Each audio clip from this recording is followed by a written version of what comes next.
Quelle perception avons-nous de la situation internationale actuelle? Le nombre total de conflits dans le monde a-t-il augmenté? Les menaces sont-elles plus nombreuses ou ont-elles changé de nature? Alors en m'appuyant sur les travaux de la Fondation pour la recherche stratégique qui est basée à Paris, je vous propose aujourd'hui de mettre de l'ordre dans tout cela en localisant les facteurs d'instabilité à travers le monde. Contrairement à une idée répandue, il n'y a pas plus de conflits depuis la fin de la guerre froide, il y en a moins. 32 conflits majeurs en 1990, 14 en 2007. Or, on a plutôt la perception inverse. Alors pourquoi? D'abord, le nombre d'États souverains ayant un siège aux Nations Unies a augmenté. On est passé de 159 États en 1989 à 192 États en 2008.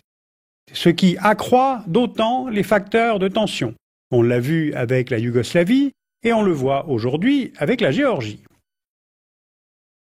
La circulation des images par Internet augmente l'information sur les conflits. Donc on croit qu'ils sont plus nombreux alors qu'en fait ils sont plus visibles. Enfin, il y a diversification des formes de conflits. Alors qu'est-ce que cela veut dire? Tentons une petite typologie. Il y a d'abord ce qu'il y a de plus récent, voire de plus ostentatoire. Les ramifications de ce que les États-Unis appellent guerre contre le terrorisme engagée depuis fin 2001.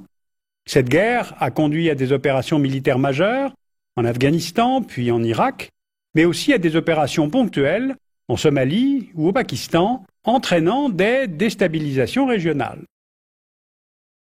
Ensuite, des contentieux majeurs se maintiennent décennie après décennie sans trouver de solution. Entre la Russie et le Japon sur la souveraineté des Kouriles, entre la Chine et la République de Taïwan, la péninsule coréenne demeure divisée en deux États. Il y a toujours le contentieux entre l'Inde et le Pakistan, notamment sur le Cachemire, et peut-être avant toute chose le contentieux majeur entre l'État hébreu et les Palestiniens. Tous ces contentieux sont des héritages de la Seconde Guerre mondiale, voire même de la Première, et certains peuvent être maintenant réalimentés par des enjeux identitaires ou religieux. Et puis enfin, on assiste à la montée en puissance d'acteurs non étatiques. Par exemple, au Moyen-Orient, le parti Hezbollah, libanais, militairement et politiquement bien organisé, soutenu par l'Iran et la Syrie, a su mettre en échec l'armée israélienne pendant l'été 2006. En Irak, les divers mouvements de guérilla sunnites et chiites font subir des pertes à la première armée du monde, celle des États-Unis, mais les pertes touchent d'abord les Irakiens eux-mêmes. Il en est de même en Afghanistan, où la guérilla, conduite par les talibans, met en échec les forces de l'OTAN, première alliance militaire mondiale, en force et en budget, et de loin. Les divers mouvements terroristes, plus ou moins liés aux trois théâtres d'opération que je viens d'évoquer, plus ou moins liés à Al-Qaïda, illustrent ces nouvelles formes de guerre, non étatiques, non territoriales, du faible au fort, où Internet assure l'information, le renseignement, l'organisation, les transferts financiers. On pourrait même parler de pouvoir égalisateur d'Internet appliqué à la conduite de la guerre. Qu'en est-il par ailleurs du continent africain? Eh bien là, les zones d'instabilité sont très nombreuses, mais selon des logiques différentes. Depuis la fin de la guerre froide se sont succédés en Afrique les guerres au Libéria et en Sierra Leone, 500 000 morts entre 1990 et 2003, le génocide au Rwanda en 1994, sans doute 800 000 morts, le chiffre vient des Nations Unies, entraînant la déstabilisation de la République démocratique du Congo, l'implication de l'Ouganda et plus largement la région des Grands Lacs, la guerre pour le pouvoir en Côte d'Ivoire depuis 2002, entraînant l'intervention de la France sous mandat des Nations Unies, la guerre pour le pouvoir en Somalie, elle éclate au début des années 90 avec la sécession du nord du pays.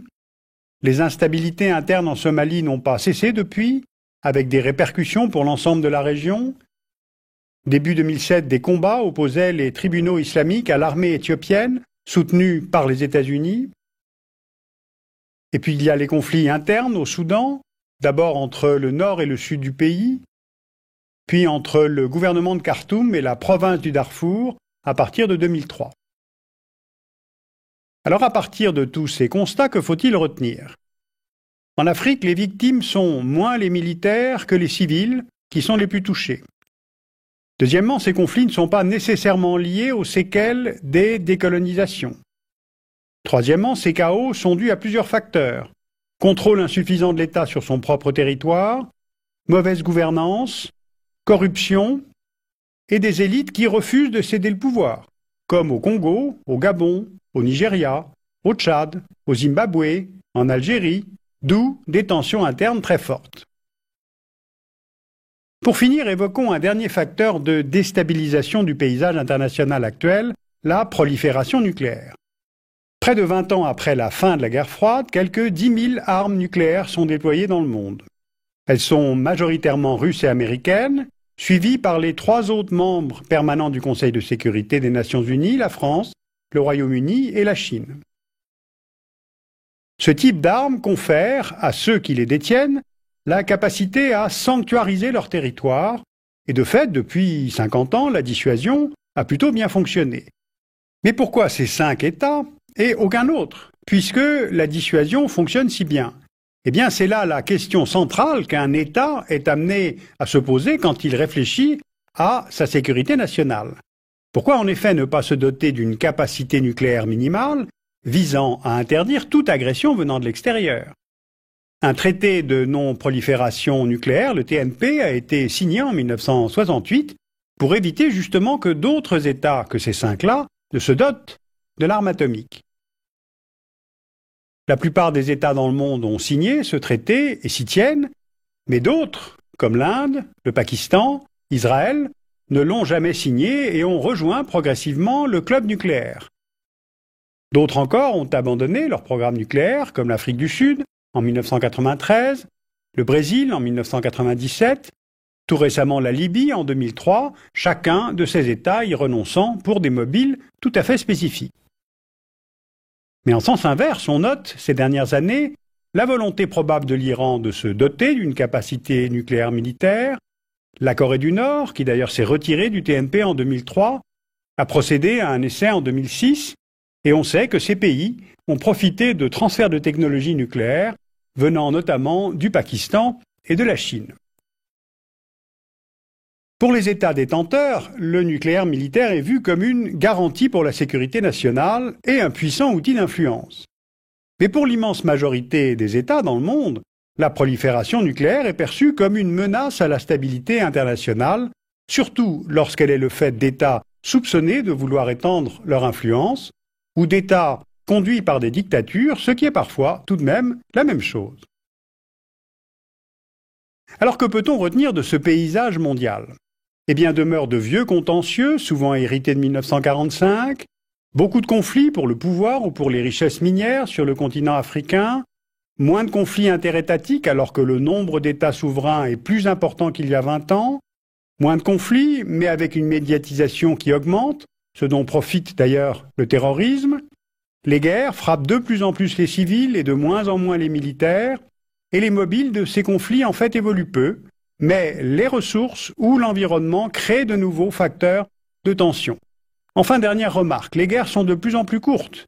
Elles pouvaient durer des décennies pendant les croisades ou la guerre de 30 ans, elles duraient des années, au XIXe siècle, au XXe siècle, et aujourd'hui elles durent quelques semaines, comme en Israël en 1967, en Irak en 1991, pour renverser le régime taliban en 2001, ou bien en mars 2003 sur Bagdad. Après vient l'éternel retour de la guérilla. Voilà, pour faire cette synthèse, j'ai pu m'appuyer sur les travaux de cette Fondation pour la recherche stratégique. Ces travaux ont été coordonnés par Bruno Tertrais et ils viennent d'être publiés chez Autrement dans cet atlas stratégique et militaire.